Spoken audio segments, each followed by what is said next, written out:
Bonjour à tous, au sommaire aujourd'hui les tarifs des Fortwo et Fort des LED pour la nouvelle Mondeo, la BMW 507 d'Elvis au musée et enfin aperçu de la RS01, le nouveau bolide de Renault Sport.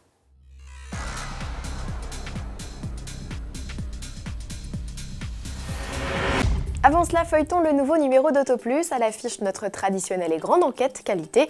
Nos experts ont passé au crible 150 modèles, du récent C4 Cactus, jugé décevant, à la nouvelle Mini, au top.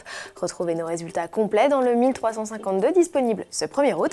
Un numéro à lire aussi sur iPad et tout nouveau sur tablette, Android et ordinateur via le kiosque Google.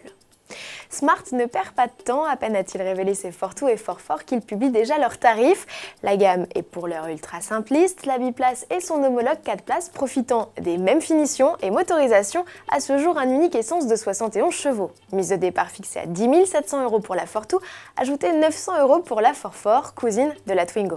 L'équipement de base comprend 5 airbags et des fixations isofixes.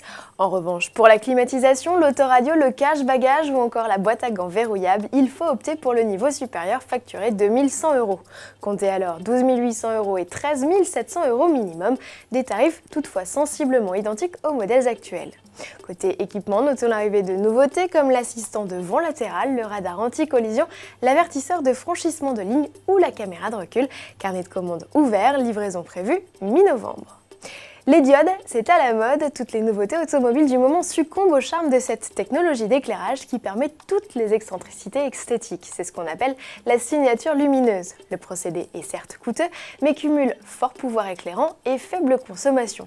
Ford, qui avait jusqu'ici résisté, emboîte le pas de ses concurrents et c'est la Mondeo que l'on attend avec impatience en fin d'année qui sera la première de la gamme en Europe à profiter d'optique à LED. Une innovation dont se sont vite emparées les voitures de course, chasse au kilo oblige. Une transition toute trouvée pour vous parler du nouveau bolide de Renault Sport, son nom RS01. Cette supercar de compétition dévoilée au salon de Moscou le 27 août prochain sera la nouvelle star des meetings World Series by Renault, comme l'était avant elle la Mégane V6 Trophy. Cette musique, vous l'aurez reconnue, c'est celle du King. Elvis Presley, l'iconique chanteur, est à l'honneur d'une exposition organisée jusqu'au 10 août au musée BMW Welt de Stuttgart. Et pour cause, la pièce maîtresse de l'événement n'est autre que sa voiture, une 507. L'auto est exposée dans son jus, dans un piteux état.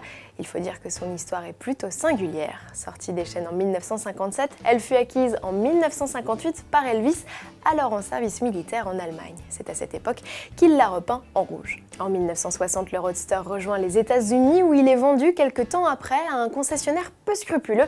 Ce dernier adepte de course de dragster troque le V8 3 litres de 295 chevaux d'origine contre des V8 Ford et Chevrolet afin de faire courir l'auto. En 1968, 10 ans après le King, la 507 est rachetée par un certain Jack Pastor, actuel propriétaire. Il délaisse l'auto dans une grange près de 40 ans avant de décider, en juillet dernier, de la restaurer. Le travail confié aux ateliers BMW Classique pourrait durer 2 ans. Bon week-end à tous et à lundi.